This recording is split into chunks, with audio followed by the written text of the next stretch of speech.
Bismillahirrahmanirrahim. Assalamualaikum warahmatullahi wabarakatuh. Alhamdulillahi ala ihsanih wa syukru lahu ala taufiqihi wa amtinanih wa asyhadu an la ilaha illallah wahdahu la syarika lahu ta'ziman li sya'ni wa asyhadu anna Muhammadan abduhu wa rasuluhu da'a ila ridwanihi. Allahumma shalli alaihi wa ala alihi wa ashabihi wa ikhwani. Hadirin dan hadirat yang dirahmati oleh Allah Subhanahu wa taala, kita lanjutkan bahasan kita dari faedah-faedah yang diambil dari surat An-Najm, dan kita sekarang sampai pada ayat yang ke-27. Ayat yang ke-27. Allah Subhanahu wa taala berfirman, "Innal ladzina la yu'minuna bil akhirati la yusammunal malaikata tasmiyatal untha." Sungguhnya orang-orang yang tidak beriman kepada hari akhirat, maksudnya orang-orang musyrikin, para penyembah berhala, la yusammunal malaikata tasmiyatal untha. Mereka yusammun sini maksudnya la yasifun, mereka mensifati para malaikat dengan sifat-sifat kewanitaan. Sifat-sifat kewanitaan sebagaimana sudah kita sampaikan bahwasanya di antara keyakinan yang dimiliki oleh orang-orang musyrikin Arab adalah meyakini berhala-berhala mereka seperti Lata, Uzza dan Manat adalah putri-putri Allah. Demikian juga sebagian mereka meyakini bahwasanya malaikat-malaikat adalah putri-putri Allah. Sebagaimana Allah Subhanahu wa taala berfirman, "Wa ja'alul malaikata alladziina hum ibadur rahmani inatha." Mereka menjadikan malaikat-malaikat yang merupakan hamba-hamba Allah sebagai wanita-wanita. Asyahidu khalqahum, apakah mereka menyaksikan bagaimana diciptakannya malaikat sehingga mereka tahu bahwasanya malaikat adalah para wanita? Satuktabu syahadatuhum wa yus'alun, sungguh akan dicatat persaksian mereka tersebut dan mereka akan diminta pertanggungjawaban oleh Allah pada hari kiamat, sebagaimana disebutkan dalam surat Az-Zukhruf. Jadi mereka orang-orang musyrikin, ada di antara mereka meyakini berhala-berhala mereka sebagai putri-putri Allah, dan di antara mereka ada yang meyakini bahwasanya malaikat-malaikat sebagai putri-putri Allah. Makanya Allah mengatakan, "Innal ladzina la yu'minuna bil akhirati la yusammunal malaikata tasmiyatal untha." Sungguhnya orang-orang yang tidak beriman kepada hari akhirat, itu kaum musyrikin Arab, mereka mensifati malaikat dengan sifat-sifat kewanitaan. Wa ma lahum bihi min ilm. Sungguhnya mereka tidak memiliki ilmu akan hal tersebut. Iyattabi'una illa dhanna. Mereka hanya berlandaskan kepada persangkaan, dugaan. Dan bahaya tatkala membangun akidah di atas dugaan, katanya, dan ini sering terjadi ya. Orang-orang membangun akidah di atas apa? Dugaan. Katanya batu ini bisa begini ya. Katanya pohon ini bisa begini ya. Katanya, sehingga membangun keyakinan di atas dugaan, dan itu berbahaya. Ya. Makanya Allah mencela mereka tatkala mereka mengatakan bahwasanya malaikat-malaikat adalah putri-putri Allah. Allah katakan, "Iyattabi'una illa dhanna." Sungguhnya yang mereka ikuti, yang jadikan sandaran adalah hanyalah persangkaan. Wa inna dhanna la yughni minal haqqi syai'a. Sedangkan persangkaan itu tidak berfaedah sedikit pun untuk menunjukkan kepada kebenaran. Setelah itu Allah berkata kepada Nabi sallallahu alaihi wasallam, "Fa'arid amman tawalla an dzikrina wa lam yurid illa al-hayatad dunya." Berpalinglah engkau wahai Muhammad sallallahu alaihi wasallam dari orang yang berpaling dari peringatan kami, ya, berpaling dari mereka. Wa lam yurid illa al-hayatad dunya, dan mereka tidak menghendaki kecuali hanya kehidupan dunia.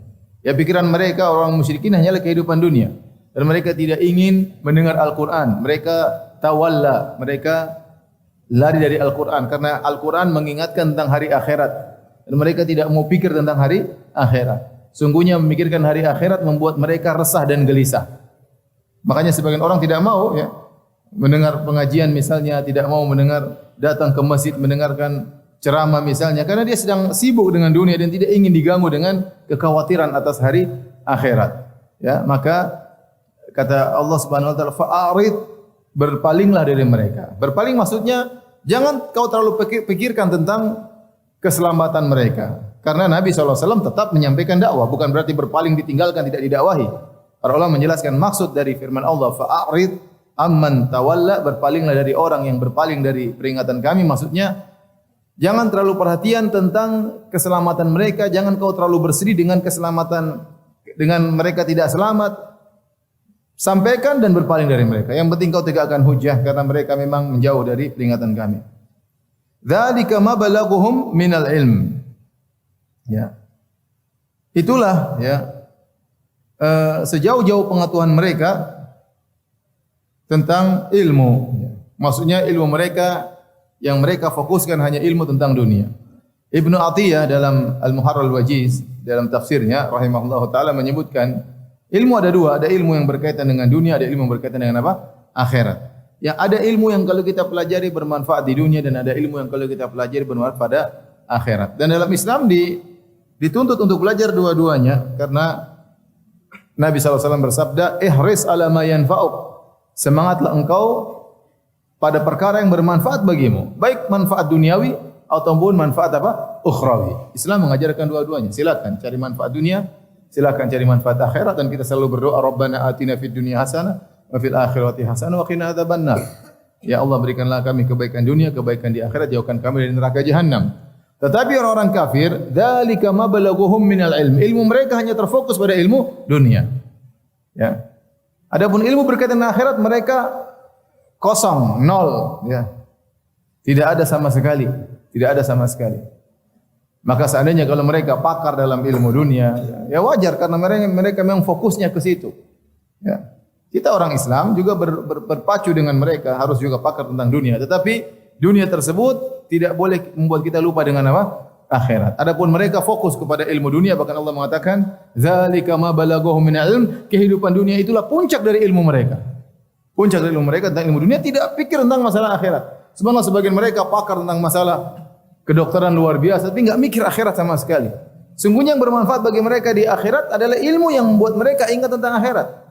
Ya, sebagian mereka pakar tentang astronomi, sebagian mereka mungkin buat Apollo untuk pergi ke bulan atau ketemu dengan apa namanya makhluk luar angkasa. Ya, misalnya ya. Tapi toh semua ilmu mereka curahkan tenaga mereka, energi mereka untuk menguasai ilmu dunia.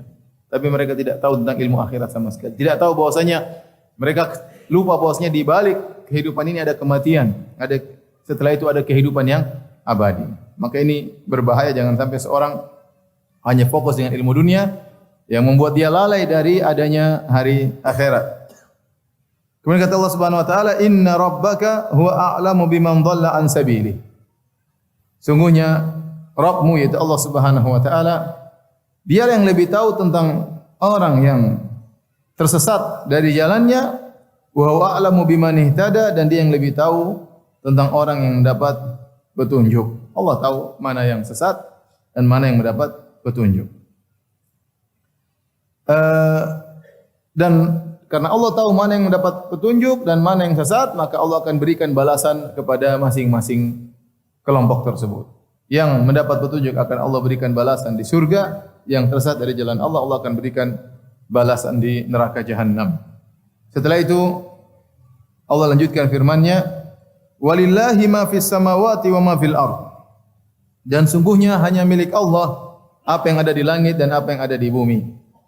Ya, ini kaidah yang sering kita sampaikan dalam bahasa Arab, yaitu takdim ma haqquhu ta'khir.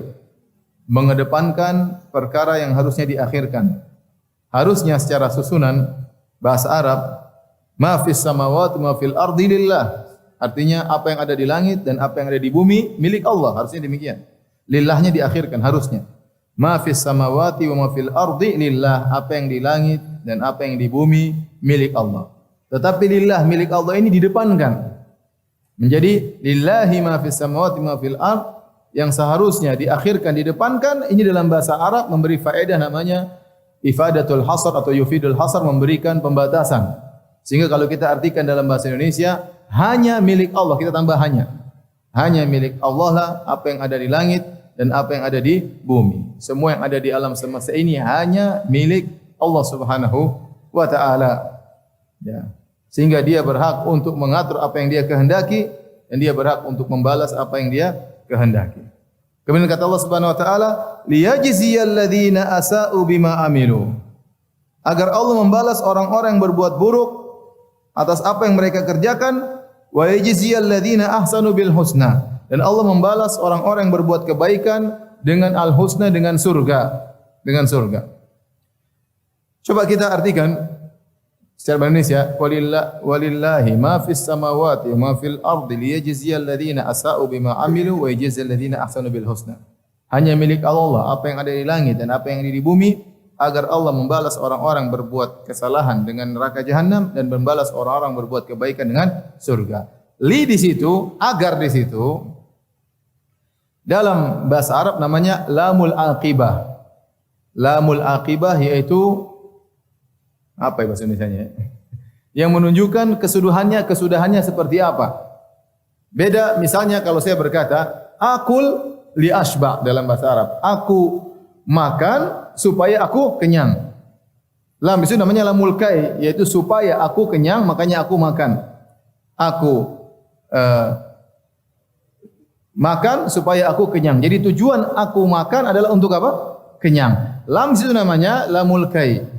Tetapi ada lam namanya lamul aqibah. Dia bukan berbicara tentang tujuan, tetapi dia berbicara tentang kesudahan sesuatu.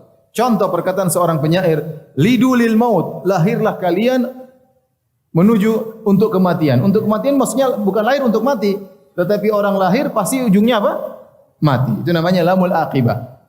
Contohnya lagi seperti kata penyair tersebut juga, wabnu lil kharab, dan bangunlah untuk kehancuran. Bukan berarti orang membangun untuk dihancurkan, tidak. Tetapi kalau orang sudah membangun, ujung-ujungnya pasti terjadi apa? Kehancuran. Nah, la di situ sama-sama li, tetapi berbeda fungsinya. Beda kalau saya makan, saya katakan akul li asba, aku makan supaya aku kenyang. Maka di sini namanya lamul kai. Saya makan supaya kenyang. Tetapi kalau dikatakan dalam perkataan seorang penyair, lidu lil maut, lahirlah supaya mati, itu bukan tujuan lahir untuk mati, bukan. Tetapi kalau orang sudah dilahirkan, ujung-ujungnya dia akan apa? Meninggal dunia. Seperti firman Allah Subhanahu wa taala tentang Nabi Musa dalam surat Al-Qasas. Kata Allah Subhanahu wa taala, "Faltaqatahu alu fir'auna liyakuna lahum aduwan wa hazana." Maka si kecil Musa alaihissalam dipungut oleh keluarga Fir'aun, liyakuna lahum aduwan wa hazana, agar Musa menjadi musuh mereka dan mendatangkan kesedihan bagi mereka. Bukan berarti mereka memungut merawat Nabi Musa untuk dijadikan musuh mereka, tidak.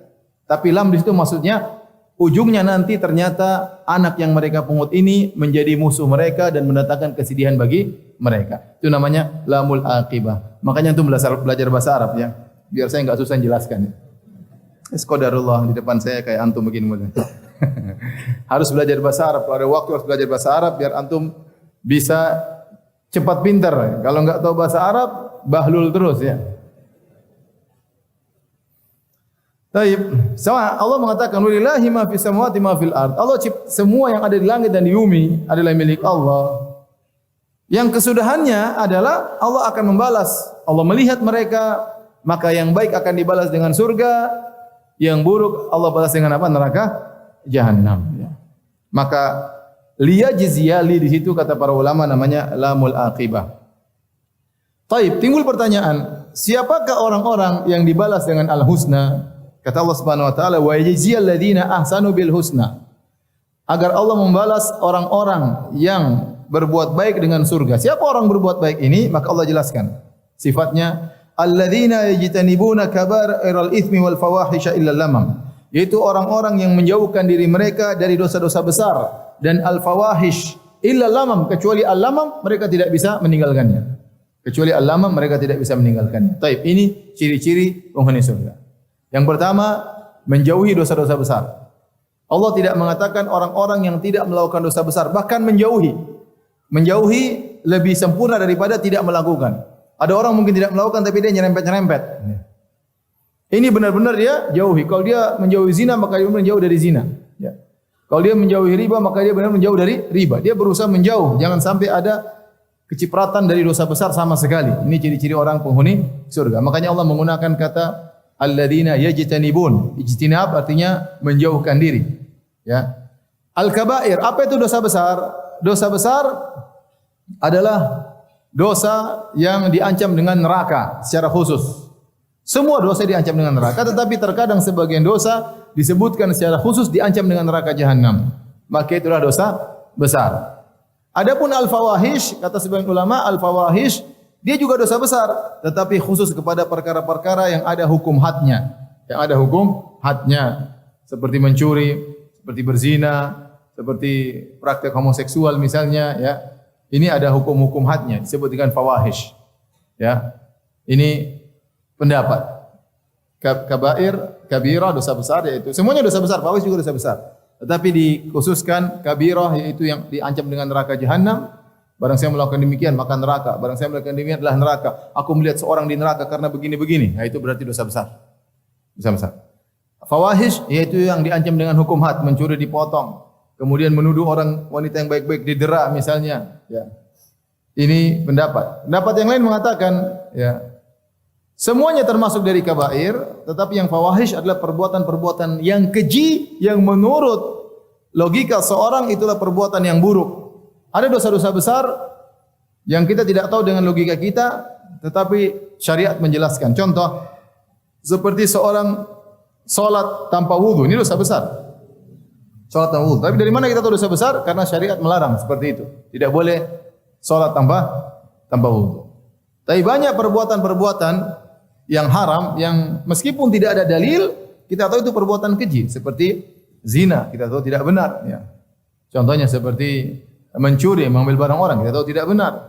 Contohnya membunuh orang lain, maka itu perbuatan keji. Ya, ini juga tidak benar meskipun tidak ada dalil yang menunjukkan secara khusus, namun logika menunjukkan bahwa ini perbuatan yang keji. Intinya al-kabair dan fawahish ini sama-sama dosa besar. Cuma para ulama khilaf, kenapa dikhususkan penyebutannya? Kenapa kabair, kenapa fawahish? Maka tadi ada beberapa pendapat. Tetapi kabair dan fawahish sama-sama dosa besar.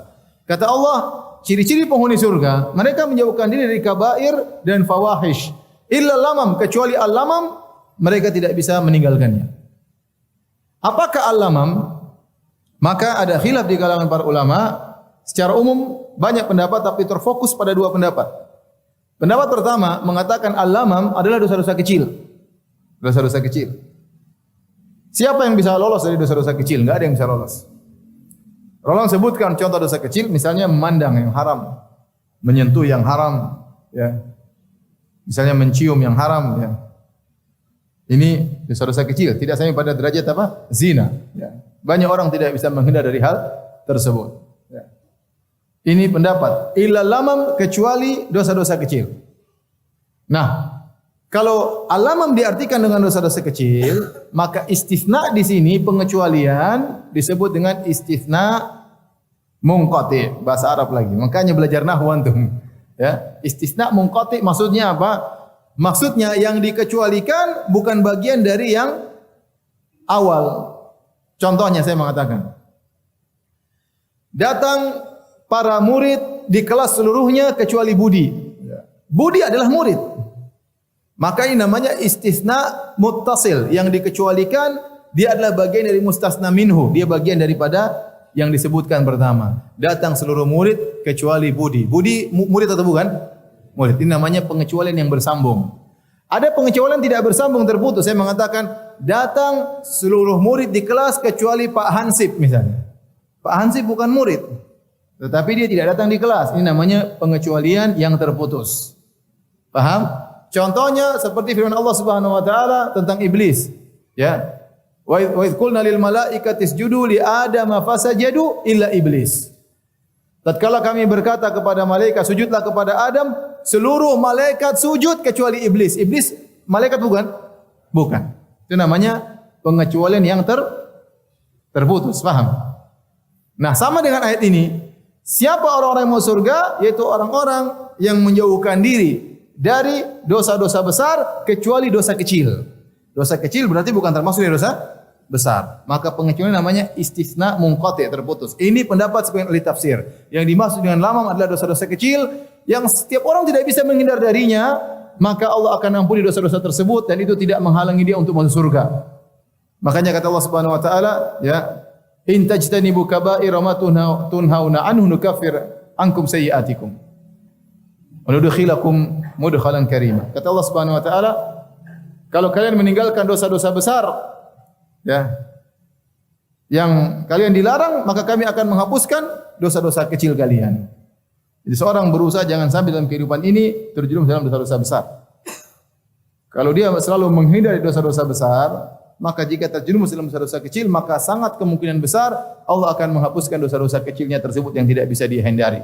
Dan para salaf menyebutkan, maksudnya di sini misalnya melihat, ya, misalnya menyentuh yang haram, ya, ini tidak sampai pada dosa besar.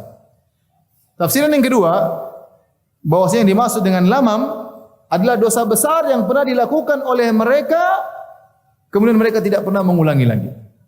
Mereka tidak pernah mengulangi lagi. Maka kalau kita artikan, siapakah orang masuk surga? Yaitu orang-orang yang menjauhkan diri mereka dari dosa-dosa besar dan fawahish, kecuali al-lamam, kecuali dosa besar yang pernah mereka lakukan dahulu dan mereka tidak mengulangi lagi. Maka pengecualian di sini namanya istitsna muttasil. Pengecualian yang bersambung. Karena al-lamam bagian daripada dosa besar. Cuma dia tidak pernah mengulangi lagi. Artinya orang yang terjerumus dalam zina, apakah tidak boleh masuk surga? Boleh. Jika dia bertobat dan taubatan nasuha tidak pernah kembali lagi. Orang terjerumus dalam praktek homoseksual, apakah dia tidak bisa masuk surga? Bisa. Yang penting jangan dia ulangi lagi. Orang yang pernah terjerumus dalam riba, apakah dia tidak bisa masuk surga? Bisa. Yang penting jangan dia ulangi lagi. Yang penting jangan dia ulangi lagi. Nah, mana yang benar di antara dua pendapat ini? Al-Imam Ibnu Qayyim rahimahullahu taala, Ibnu Qayyim mengatakan dua-duanya benar. Maka orang yang selalu menjauhkan diri dari dosa besar, kalau dia hanya terjerumus dalam dosa-dosa kecil, dosa-dosa kecil tersebut tidak menghalangi dia untuk masuk ke dalam surga. Atau orang yang pernah terjerumus dalam dosa besar, tetapi dia tidak mengulangi lagi, maka dosa besar yang pernah dia lakukan, apakah dia berzina, apakah dia membunuh, apakah dia melakukan kesyirikan, dia tidak ulangi lagi, maka tidak menghalangi dia untuk masuk surga. Makanya tidak disyaratkan seorang masuk surga tidak boleh berdosa-dosa besar. Itu enggak ada syarat seperti itu. Tapi disyaratkan orang untuk masuk surga kalau melakukan dosa apapun, dosa besar jangan diulangi kembali. Hendaknya dia bertobat kepada Allah Subhanahu wa taala. Kemudian yang dimaksud dosa kecil sini jangan sampai antum salah paham, ya. Ustaz, dosa kecil berarti enggak ada masalah ya? Bukan enggak ada masalah, masalah besar juga. Maksudnya kata para ulama, al-lamam di sini artinya dia tidak terus mengulang-ulanginya. Dia berusaha untuk menghindarinya, terjerumus terkadang, kemudian dia menghindar terkadang, terjerumus lagi terkadang. Seperti itu yang dimaksud al-lamam. Bukan dia sengaja istimrar, continue dalam dosa tersebut. Karena makna al-lamam dalam bahasa Arab menunjukkan sesuatu yang tidak continue. Dan itu disebut oleh para ahli tafsir. Ya, bahwasanya al-lamam ya, diambil dari bahasa Arab yang artinya sesuatu yang tidak continue. Seperti perkataan Imam Al-Qurtubi rahimahullahu taala, wal arabu taqul ma ya'tina illa limaman. Orang Arab dahulu berkata, hal itu tidak terjadi, tidak datang kepada kami kecuali limaman, kecuali lamam. Maksudnya fil hin ba'dal hin. Itu sesekali, tidak continue. Maka maksudnya dosa-dosa kecil yang tidak menghalangi seorang masuk surga adalah dosa-dosa kecil yang tidak dikontinukan oleh pelakunya. Ya. Adapun seorang yang kontinu israr dalam dosa kecil, maka ini bermasalah bagi dia, bisa menghalangi dia dari masuk surga. Agar antum tidak salah paham. Ya. Karena kata Allah enggak ada masalah kalau lamam dosa kecil, ya sudah. Ngelihat sembarangan, nyentuh-nyentuh sembarangan, ya. Kepala orang disentuh, jidat orang disentuh, enggak boleh. Cium sembarangan, enggak. Ini maksudnya sebagaimana perkataan dalam bahasa Arab tadi, al-lamam maksudnya sesuatu yang datang sesekali, tidak kontinu. Maka barang siapa yang terjerumus dalam dosa kecil, dia istighfar, tapi dia tidak israr, tidak kontinu. Ya, makanya kata para ulama, la saghirata ma'al israr. Tidak ada namanya dosa kecil kalau dilakukan secara kontinu. Wala kabirata mal istighfar, dan tidak ada namanya dosa besar kalau ternyata orang bertobat darinya. Ini perkataan para ulama. Dan ini kabar gembira bagi kita. Siapa di antara kita yang bisa luput dari dosa kecil zaman sekarang? Dengan internet, dengan medsos, dengan berbagai macam ya berita kita nonton, banyak komentar, hobinya komentar. Ya. Padahal enggak ada yang lihat komentar kita. Sehingga terjerumus dalam berbagai macam dosa. Kita berharap dosa-dosa kecil tersebut diampuni oleh Allah Subhanahu wa taala selama kita menjauhkan diri dosa-dosa besar. Jauh dari dosa besar. Ghibah jauhi, namimah jauhi. Yang ditulis oleh para ulama dosa besar, buka al-kabair, dosa-dosa besar sebagaimana dikatakan oleh Imam Zahabi. Baca itu semua, hindari itu semua. Ya, musik-musik yang dimasukkan juga oleh ulama Syafi'iyah, mendengar musik dosa besar, ya. Semua dosa besar hindari. Nah, kalau ente terjun dosa kecil, insyaallah diampuni oleh Allah Subhanahu wa taala. Yang penting jangan continue. Baik. Kemudian kata Allah Subhanahu wa taala setelah itu, Inna rabbaka wasi'ul maghfirah. Sungguhnya Rabbmu luas ampunannya. Tadi dosa-dosa kecil diampuni oleh Allah Subhanahu wa taala. Yang penting tinggalkan dosa-dosa besar. Demikian juga orang terjun dosa besar, dia meninggalkan, tidak diulangi lagi. Inna rabbaka wasi'ul maghfirah. Siapa yang bertobat, Allah ampunannya luas. Ya. Ya.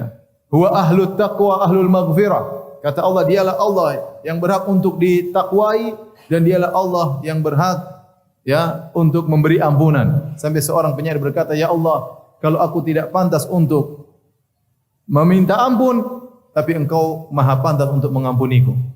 Engkau ahli, Engkau berhak untuk mengampuniku karena Engkau adalah maha ampunanmu adalah maha luas." Baik.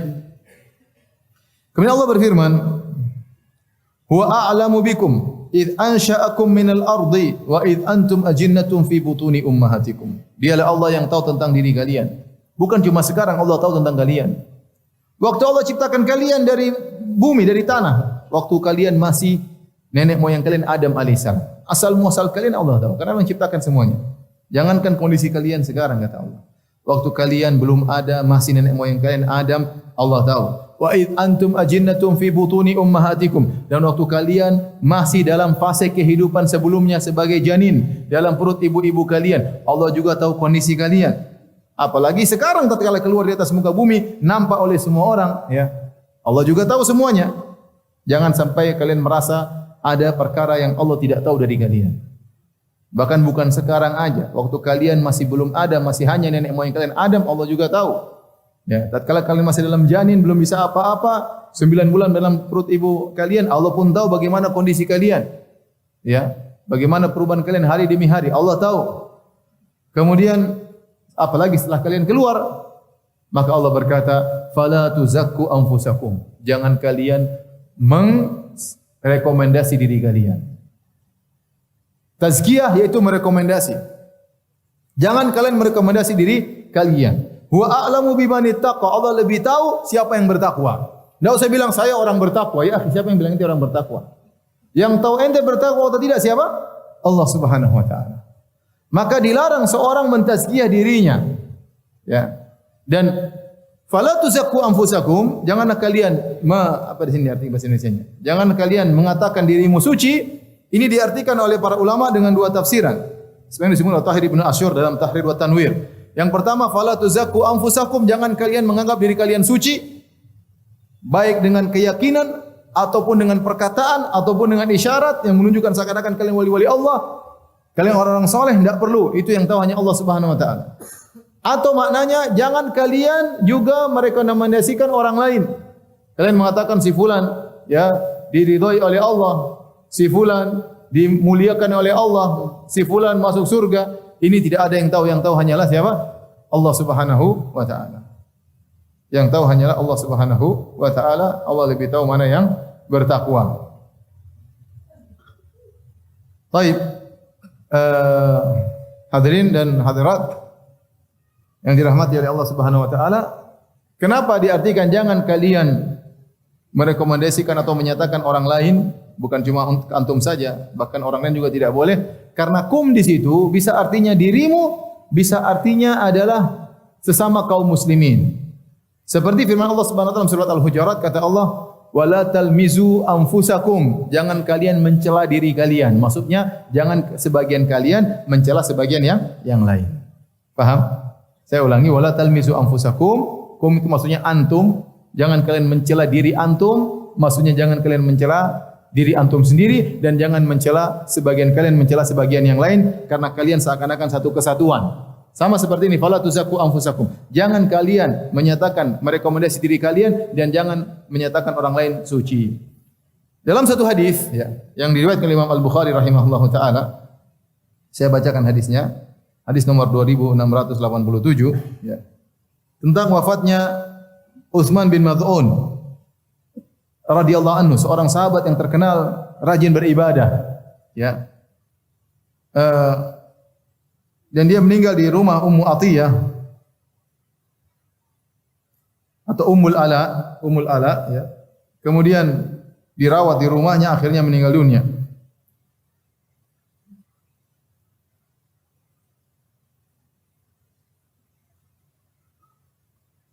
Kemudian Ummul Ala berkata, tatkala Nabi datang menengok jasadnya Utsman bin Maz'un radhiyallahu anhu, maka wanita ini berkomentar, "Rahmatullahi alaika Abas Sa'id." Allah merahmati engkau wahai Abu Sa'id, yaitu wahai Utsman bin Maz'un. "Fa syahadati alaika," aku bersaksi atas engkau, "laqad akramakallah," sungguh Allah telah memuliakan engkau. Maka Nabi menegur. Faqala lin Nabi sallallahu alaihi wasallam, maka Nabi menegurku, Nabi berkata, "Wa ma yudriki anna Allah akramahu?" Dari mana kau tahu Allah memuliakan dia? Subhanallah. Ini orang sahabat mulia, terkenal rajin ibadah, meninggal dalam kondisi sedang beribadah. Tatkala ada seorang mengatakan Allah memuliakan engkau di akhirat, maka Nabi tegur, dari mana kau tahu? Dari mana kau tahu? Kemudian Rasulullah SAW mengomentari, "Amma Utsman faqad ja'ahu wallahi al-yaqin." Adapun Utsman bin Maz'un, maka demi Allah telah datang kematian kepadanya. Telah datang keyakinan. Dia sudah berpindah dari alam dunia menjadi alam yakin, yaitu alam akhirat. Wa inni la arjulahul khair, dan aku berharap dia mendapatkan kebaikan. Wallahi ma adri, demi Allah saya tidak tahu. Wa ana Rasulullah sallallahu alaihi wasallam ma yuf'alu bi, saya ini Rasul, saya tidak tahu apa yang akan dilakukan kepadaku di alam akhirat. Qalat, kata Ummu Atiyah atau Ummul Ala, "Fa wallahi la uzakki ahadan ba'dahu abadan." Demi Allah aku tidak akan mentazkiyah, merekomendasi seorang pun setelah peristiwa tersebut selamanya. Wa ahzanini dzalik, hal ini kemudian membuat aku sedih, kata wanita tersebut. Qalat fanimtu, maka suatu malam aku tidur, fa uridu li Utsmana ainan tajri, maka aku diperlihatkan dalam mimpiku bahwasanya Utsman di surga mendapatkan atau dia mendapatkan di akhirat mata air yang mengalir, keluar air. Fajitu ila Rasulillah sallallahu alaihi wasallam, maka aku mendatangi Nabi sallallahu alaihi wasallam, fa akhbartu, dan aku kabarkan, ya Rasulullah, aku bermimpi melihat ini untuk Utsman bin Maz'un. Kata Nabi sallallahu alaihi wasallam, dzaka amaluhu, itu menunjukkan amalnya masih terus berjalan. Kenapa? Dia ternyata waktu dalam kehidupan dunia adalah ribat. Dia ribat, yaitu dia berjaga di perbatasan dalam peperangan, maka orang yang beramal sebagai ribat atau murabit, maka amalnya terus mengalir meskipun dia sudah meninggal dunia. Ya. Jadi ini Nabi dikasih tahu bahwasanya dia dapat mata air yang mengalir. Adapun kita tidak tahu akan hal tersebut, kita tidak tahu tentang hal yang gaib, maka tidak boleh seorang kemudian mengatakan, oh si fulan ini pasti masuk surga, si fulan ini begini, si fulan begini. Kita enggak tahu tentang hakikat dia, yang tahu hanyalah Allah Subhanahu wa taala.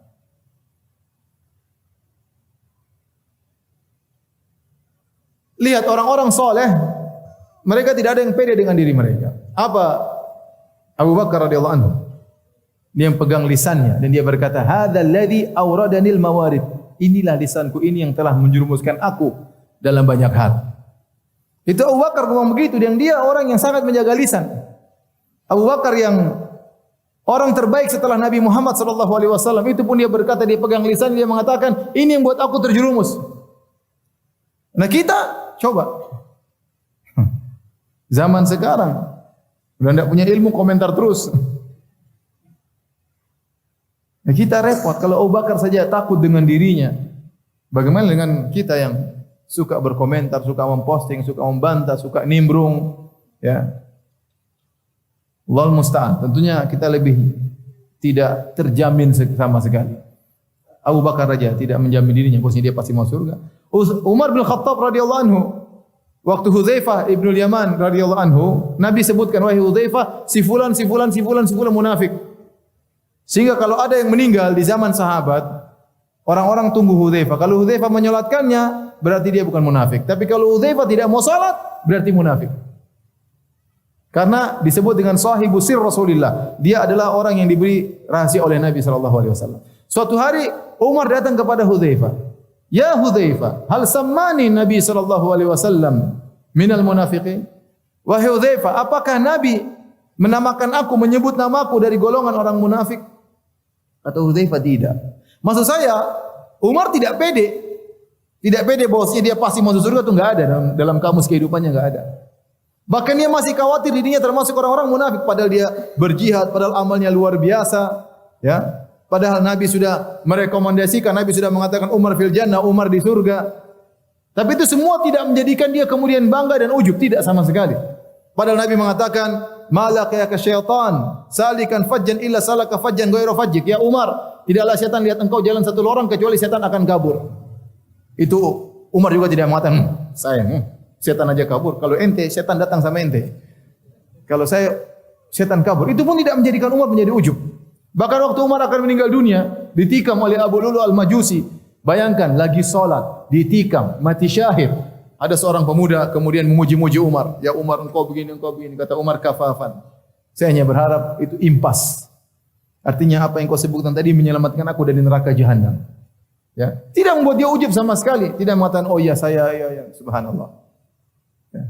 Jadi, itulah namanya ketakwaan dengan ada sendirinya. Seorang tahu diri bahwasanya dia itu jauh daripada kesempurnaan. Maka jangan sampai antum merasa saya pasti mau surga, saya pasti bisa ngajak kamu, jangan khawatir ya. Ya subhanallah. Ente siapa? Tenang aja, nanti kalau murid-muridku belum masuk surga, saya tidak akan masuk surga sampai semua muridku masuk surga dulu. Dia jaga di depan pintu surga. Masuk dulu, masuk. Saya terakhir. Ya ente siapa mau jamin seperti itu? Ente aja belum masuk surga, kemudian ente menjamin murid-murid ente. Nanti begitu muridnya sudah masuk semua, dia mau masuk, surganya ditutup, cereng. Mati lo ya. Oleh karenanya, ya ente siapa? Orang tahu diri. Kita ini siapa? Kita penuh dengan dosa. Kalau Abu Bakar raja ketakutan, Umar ketakutan, para sahabat tidak ada yang merasa pede. Kalau antum baca sirah mereka, sejarah mereka, tidak ada yang merasa pede masuk surga, enggak ada. Terus kemudian orang zaman sekarang merasa pede.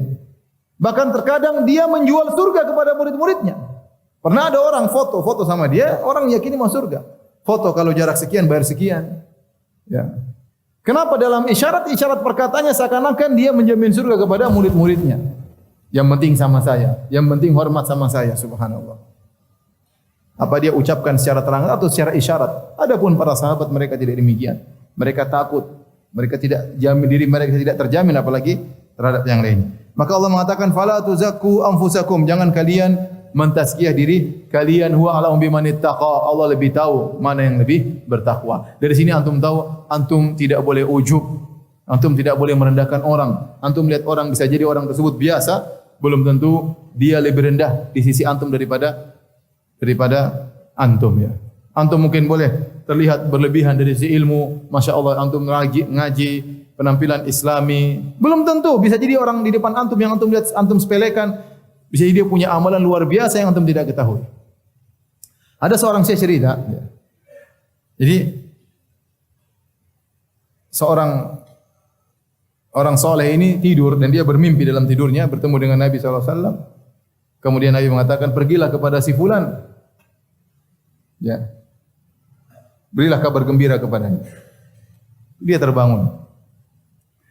Kemudian dia pikir hanya sekedar mimpi angin lalu. Kemudian dia tidur lagi, ternyata mimpi kedua kali begitu lagi. Ya, pergilah ke si fulan bin fulan dan kabarkanlah gembira kepadanya. Kemudian sampai ketiga kali dia mimpi lagi, maka kemudian dia yakin ini ilham dari Allah Subhanahu wa taala. Maka dia pun mencari si fulan tersebut. Dia cari sampai dia ketemu di rumah si fulan tadi. Maka dia ketuk pintu, fulan tersebut membukakan pintu. Penampilan biasa-biasa saja. Tidak terlihat bukan imam masjid ya, bukan. Bukan ustaz, bukan, orang biasa saja. Penampilan biasa. Tapi dia heran, dia sendiri penampilan orang soleh. Tapi orang ini orang biasa. Maka dia berkata, "Hei fulan, saya bermimpi ya, 3 kali dan Rasulullah SAW menyuruh saya untuk menyampaikan kepada engkau kabar gembira. Dan saya ingin tanya sama engkau. Ya. Kau punya amalan apa sampai aku bermimpi 3 kali?" Kata orang tersebut, tidak ada, saya enggak, biasa saja. Enggak, pasti kau punya amalan. Sesuatu, coba sebutkan, pasti ada. Jangan kau sembunyikan. Akhirnya orang ini cerita, saya tidak punya amalan kecuali satu yang saya berharap saya bertemu dengan Allah dengan bawa amalan tersebut. Dan tidak ada yang tahu. Maka dia cerita, waktu saya menikah dengan seorang wanita, di malam pertama saya masuk di malam pengantin, saya dapati dia ternyata dalam kondisi hamil. Wanita yang saya nikahi tersebut dalam kondisi hamil. Dan dia berkata, ya fulan, usturni, wahai fulan, tutuplah aibku. Yasturukallah, Allah akan menutup aibmu. Tutuplah aibku, Allah akan menutup aibmu. Subhanallah. Maka saya langsung tidak menyentuh dia sama sekali. Tunggu sampai anak tersebut lahir. Ya. Dan tidak ada yang tahu kecuali engkau. Maka kemudian anak tersebut setelah lahir, bayangkan lama. Kemudian lahir setelah 9 bulan anak tersebut lahir. Kemudian dia bawa anak tersebut sebelum subuh, dia taruh di pintu masjid. Dia taruh di pintu masjid. Kata dia, setelah itu saya pun subuh-subuh pergi ke masjid. Maka orang-orang heboh, salat subuh, ada anak di luar pintu masjid. Anak siapa ini? Pada mereka gelisah, anak siapa ini? Anak siapa ini? Anak siapa ini? Akhirnya saya bilang, ya ikhwan, biar saya yang urus anak ini. Antum tahu ini anak bukan anak saya ya. Saya akan urus anak ini. Kata mereka, syukron, jazakallah khair, kasihan anak siapa ini. Akhirnya saya bawa pulang, saya kembalikan lagi kepada ibunya. Itu istri saya. Dan tidak ada yang tahu kecuali apa? Kamu. Artinya ada amalan-amalan yang mungkin orang tersebut melakukan dan amalan besar dan tidak ada yang tahu. Maka dengan demikian jangan pernah Anda merasa lebih baik daripada orang lain. Fala tuzakku anfusakum. Tatkala Anda merasa lebih baik dari orang lain berarti Anda telah mentazkiyah diri Anda. Seakan-akan Anda lebih bertakwa daripada dia. Padahal Allah berkata, huwa a'lamu biman ittaqa. Allah lebih tahu mana yang bertakwa. Bisa jadi orang di depan kita dia punya taksir, dia punya kekurangan dalam sebagian hal. Mungkin dia jarang sholat berjamaah, mungkin dia melakukan sebagian maksiat. Tapi bisa jadi dia punya amal soleh yang lain. Mungkin dia berbakti kepada orang tuanya, mungkin dia tidak pernah sombong, mungkin dia tidak pernah hasad. Kita enggak tahu. Dibandingkan dengan sebagian kita yang mungkin ke masjid, penampilan Islami tapi hati penuh dengan hasad, hati penuh dengan dengki, sombong dan angkuh dan yang lainnya. Maka jangan pernah merasa orang di depan antum lebih rendah daripada antum. Kita enggak tahu. Yang tahu cuma siapa? Allah. Fala tuzakku anfusakum. Jangan kalian merekomendasikan diri kalian, merasa diri kalian suci. Kalau Abu Bakar saja ketakutan, kalau Umar saja ketakutan, apalagi kita. Baik. Kemudian kata Allah Subhanahu wa taala, "Afara'aita alladhi tawalla?" Tidakkah kau lihat, ya? Bagaimana menurut kamu tentang orang yang berpaling?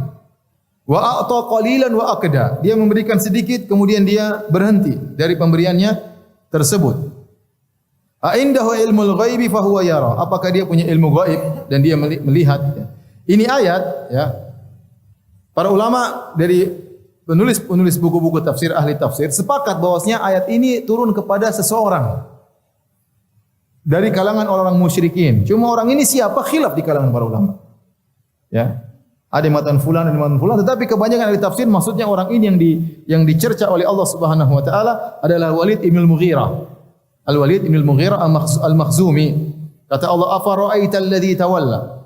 Maka apa engkau tidak melihat orang yang berpaling dari Al-Qur'an? Siapa? Al-Walid ibn al-Mughirah. Wa a'ta qalilan. Dia memberikan sedikit, wa akda. Kemudian dia berhenti, qata. Dia tidak melanjutkan lagi. Kenapa? Al-Walid ibn al-Mughirah ketika dia mendengar lantunan Al-Quran Nabi SAW, maka dia tahu itu benar. Bahwasanya Al-Quran itu benar, maka dia puji Al-Quran. Ya, maka dia mengatakan bahwasanya Al-Quran itu indah, Al-Quran itu manis. Ini bukan perkataan penyair, ini bukan perkataan dukun. Saya tahu tentang syair, saya tahu perkataan sihir. Ini adalah perkataan yang indah. Dia tertarik mendengar lantunan Al-Quran Nabi SAW. Waktu dia tertarik, Abu Jahal ketakutan. Waduh, bahaya nih. Al-Walid ibn al-Mughirah termasuk orang yang paling tua tatkala itu. Dia lebih tua daripada yang lainnya. Dan dia dari Bani Makhzum. Kalau dia masuk Islam, orang-orang kabilah Bani Makhzum semua masuk Islam. Abu Jahal juga dari Bani Makhzum. Maka waktu Al-Walid bin al-Mughirah mulai memuji Al-Quran, maka Abu Jahal takut. Maka Abu Jahal datang kepada dia. Oh ya Walid, ente enggak benar kayak begini. Kalau ente masuk Islam, semuanya masuk Islam. Ente harus mengucapkan kata-kata yang orang-orang tahu bahwasanya engkau berlepas diri dari Muhammad. Kita Bani Makhzum, Bani Hashim bersaing. Kata Walid bin Mughirah, aduh saya takut kepada Allah. Saya takut dosa-dosa saya. Kata Abu Jahal, jangan kau khawatir, saya yang tanggung dosamu. Ini disebut oleh para tafsir. Abu Jahal bilang, jangan kau khawatir, sudah kau ngomong aja tentang Muhammad. Saya akan tanggung apa? dosamu. Makanya Allah mengatakan wa a'ta qalilan. Dia sudah sedikit membenarkan Nabi, wa akda, tiba-tiba dia berhenti. Harusnya dia lanjutkan. Kalau dia lanjutkan dia beriman. Hampir dia beriman dia berhenti. Akda itu maksudnya apa dalam bahasa Arab? Maksudnya seorang yang menggali sumur. Dia gali tanah, tiba-tiba dia dapat batu. Dapat batu sehingga dia berhenti. Batu ini tidak bisa membuat dia melanjutkan apa? Penggalian sumur. Maka disebut wa akda, itu dia berhenti tiba-tiba. Seandainya dia melanjutkan, dia akan masuk apa? Islam. Ya, maka Allah mengatakan, "Afara'aita alladhi tawalla?" Tidak kau lihat orang yang berpaling, itu Walid bin Mughirah. Wa a'ta qalilan, dia sudah sedikit beriman kepada Muhammad. Wa akda, tiba-tiba dia berhenti. A'indahu ilmul ghaibi fahuwa yara? Apakah dia punya pengetahuan tentang yang gaib sehingga dia mengetahui apa yang dia katakan? Ya. Artinya bahwasanya dosanya akan ditanggung oleh Abu Jahal. Am lam yunabba bima fi suhufi Musa? Apakah dia tidak diberitakan tentang apa yang ada pada lembaran-lembaran Musa? Suhufnya Musa. Wa Ibrahim alladhi waffa. Demikian juga lembaran-lembarannya Nabi Ibrahim. Alladhi waffa. Yang Ibrahim alaihissalam selalu menyempurnakan janji. Apa isi yang terdapat dalam lembaran-lembaran Ibrahim dan Musa? Allah sebutkan. Apa isinya? Allah taziru waziratu wizra ukhra. Bosnya seorang yang berdosa tidak akan memikul dosa orang lain. Wa allaisa lil insani illa ma sa'a, dan bahwasanya seorang manusia tidak memperoleh selain apa yang dia usahakan.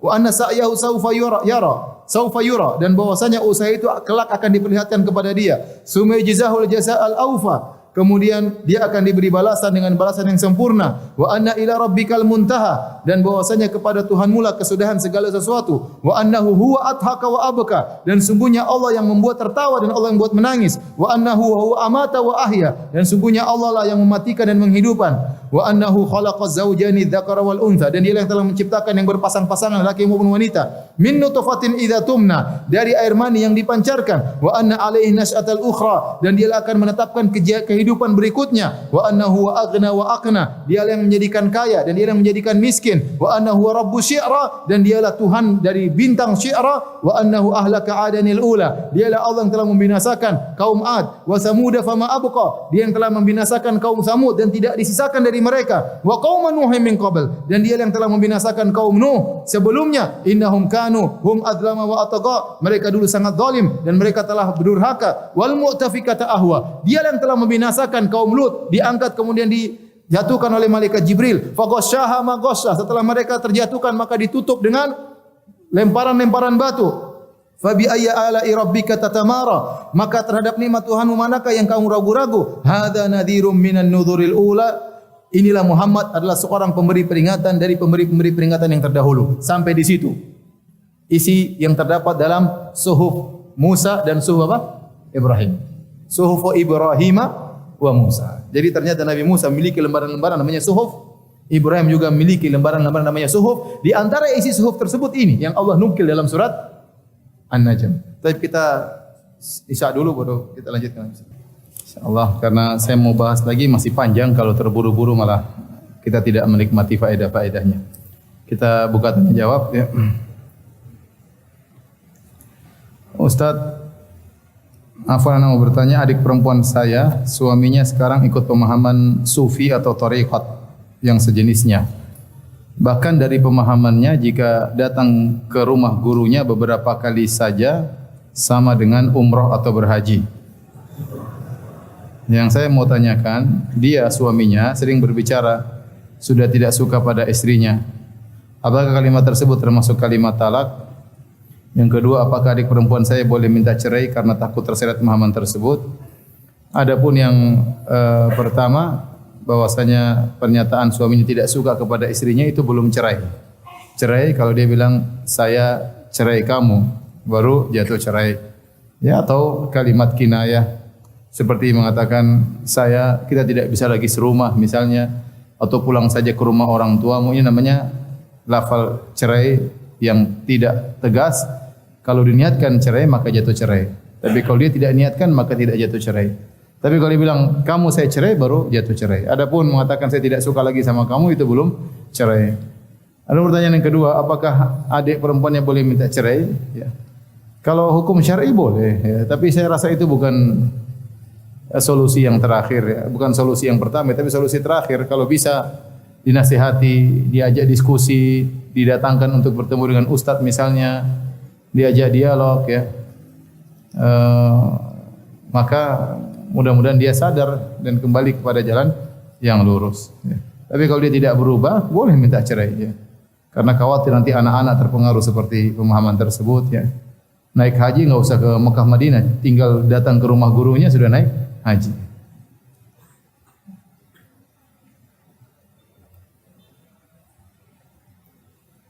Ustaz, saya bermimpi seorang wanita. Lalu saya melaksanakan sholat sunnah dan keyakinan saya bertambah kalau dia sang wanita adalah jodoh saya. Tetapi dia sang wanita sudah saya perkenalkan dengan sunnah. Ia menolak ilmu yang saya berikan. Gimana pendapat Ustaz dan mohon sarannya Ustaz? Mimpi tersebut tidak menunjukkan bahwasanya wanita tersebut wanita yang terbaik ya. Antum mimpi itu tidak bisa dijadikan dalil. Mimpi itu hanya sekedar istiqnas, penguat, hanya penguat. Jadi kalau antum bermimpi, terus antum berusaha mendakwahi sang wanita, wanita tersebut tidak mau ya, antum ikuti syariat. Syariat bagaimana? Disuruh mencari wanita yang solehah, yang bertakwa. Ya. Kalau ternyata antum mimpi, kemudian antum dakwahi dia kepada sunnah, dia terima, dia bertakwa, itu berarti mimpi tadi penguat. Ya, tetapi kalau ternyata antum dakwahi dia tidak mau, bahkan dia menentang sunnah, bahkan dia benci terhadap sunnah, berarti itu mimpi bukan petunjuk, itu antum terlalu banyak mikir dia. Makanya antum mimpikan dia ya. Jadi tidak bisa dijadikan mimpi sebagai dalil. Semua kita berjalan dengan syariat. Kita berjalan dengan syariat. Kita mimpi ketemu seorang wanita, bahkan mimpi dalam misalnya bahkan mimpi bergaul dengan dia, ya belum tentu dia menjadi istri kita, ya, dan bisa jadi itu cuma bunga-bunga dari godaan syaitan dan yang lain. Bagaimana cara melenyapkan jimat yang ada tulisan Allah dan bertuliskan Arab? Caranya ya dihapus. Kalau memang jimat tersebut berupa pahatan, kalau bisa dirusak pahatnya. Kalau dia berupa tulisan tinta, maka direndamkan dalam air sambil dibacakan ayat kursi kayak kul 3 kul kayak, kemudian ya, dileburkan sehingga tulisan tersebut hilang. Dan bagaimana cara bertobat untuk dari kesyirikan? Karena dulu saya tertipu karena saya dikasih jimat dan amalan-amalan memakai bahasa Arab. Dan saya juga pernah menemui kiai, tuan guru yang saya kira benar. Tapi pas sudah sering ikut kajian dan petunjuk dari Allah, sepertinya saya datangi itu dukun. Ya udah, ya bertobat aja, tidak usah diulangi lagi, jangan kembali lagi melakukan demikian. Ustaz, apa hukumnya nonton berita gosip tapi tidak komentar? Menyetujui ya. Orang yang menyetujui hukumnya sama dengan orang yang melakukan. Ustaz, bagaimana menggabungkan antara berbuka puasa dengan menjawab azan? Karena saya kesulitan untuk menjawab azan sambil mengunyah kue. Enggak mudah kok bisa. Allah, bisa. Enggak susah ya. Kecuali pengen buru-buru ya. Tapi kalau makan santai insya Allah enggak ada masalah. Bisa lah. Kalau memang tidak bisa dirapel belakangan bisa ya. Tapi seandainya bisa sambil enggak ada masalah ya. Sambil. Hukum menjawab azan hukumnya sunnah, tidak wajib.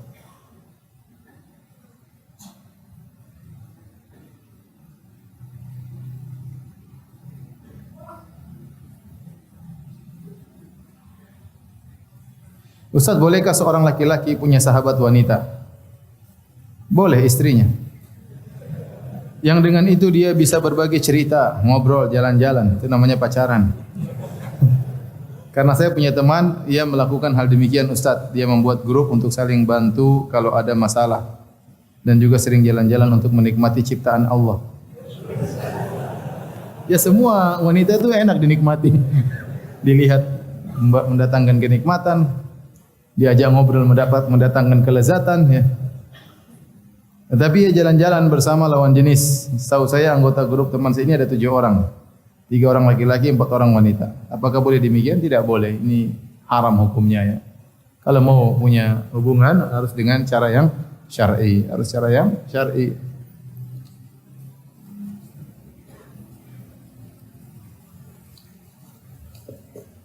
Ya, akhi, ngobrol dengan lawan jenis itu kelezatan. Ya. Makanya orang tentram kalau ngobrol sama lawan jenisnya.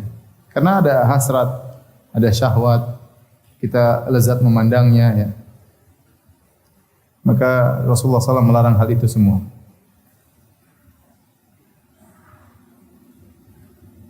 Saya bekerja dengan teman saya dalam satu ruangan. Teman saya selalu mendengarkan musik dalam bekerja, yang mau tidak mau terdengar juga oleh saya. Sudah dinasihati tapi masih seperti itu. Bagaimana hukumnya terdengarkan musik? Meskipun hati saya mengingkari dan kadang kaki saya ikut goyang-goyang. Mudah-mudahan tidak berdosa. Yang penting tegur ya. Tegur ya. Tapi ya kalau perlu agak keras dikit ya udah kamu dengar pakai apa namanya? Headset. Silakan. Kalau kamu enggak mau dengar saya terganggu ya. Saya terganggu. Karena kalau kaki kita mulai goyang bisa jadi nanti kepala kita ikut goyang.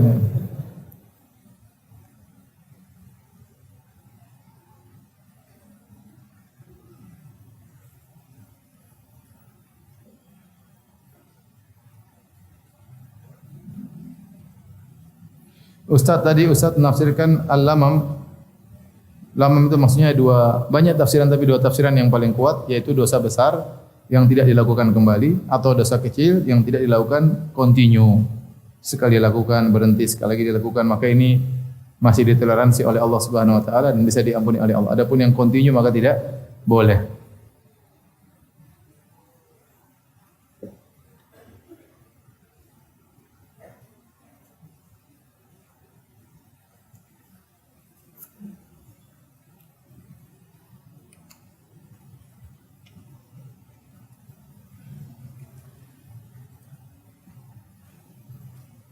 Ada dai yang mengatakan bahwa saya ketika di Libya menjadi seperti ketua MUI. Hebat ini.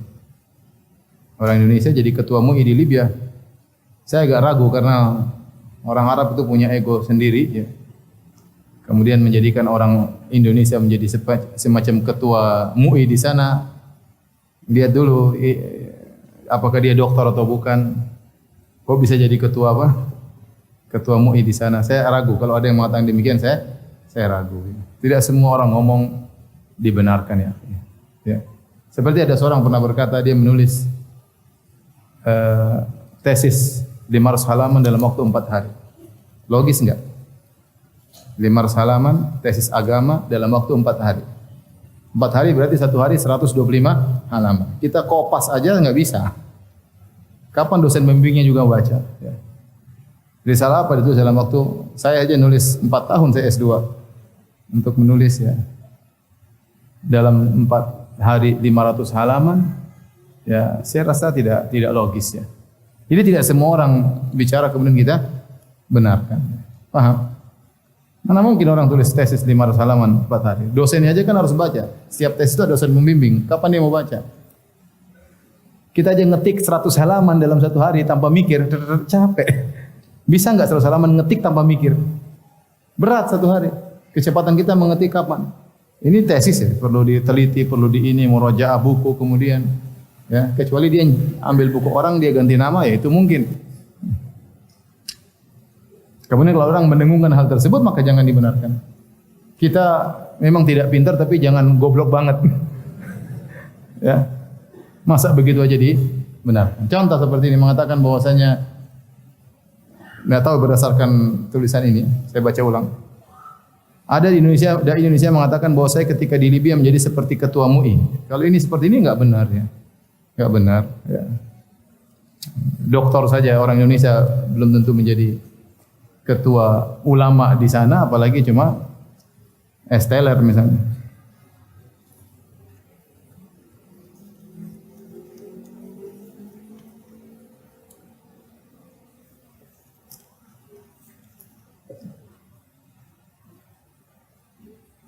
Ustaz, saya punya kedai minuman, baru saja dapat karyawati. Ana lupa lihat identitasnya. Dilihat pas udah keterima KTP-nya ternyata orang Nasrani. Bagaimana hukumnya? Saya takut kelak diminta pertanggungjawaban karena saya sebagai pemimpin karyawan tersebut. Enggak, orang Nasrani boleh bekerja sama kita selama dia mengikuti aturan yang kita sampaikan ya. Dia tahu batasan-batasan, kita punya aturan, boleh aja ya. Es qadarullah seperti ini sudah terima, tidak mungkin kita putuskan kita zalim sama orang kecuali dia melanggar aturan-aturan yang ada. Nabi SAW dulu pembantunya orang Yahudi. Nabi pembantunya orang apa? Yahudi. Dalam interaksi dunia boleh saja, enggak ada masalah. Kecuali ternyata dia dalam prakteknya ternyata dia melanggar aturan atau menimbulkan fitnah, itu lain cerita. Maka kita berhentikan bukan karena agamanya, tapi karena dia tidak mengikuti aturan.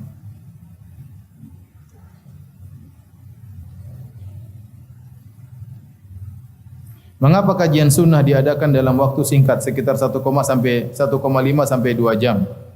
Apa tidak bisa ditambah? Masya Allah. Mungkin bisa, kasihan ustadznya. Kasihan ustadznya, kasihan antum juga ya. Tapi demikian saja kajian kita. Insyaallah nanti kita lanjutkan setelah saya pulang umrah biidznillah taala.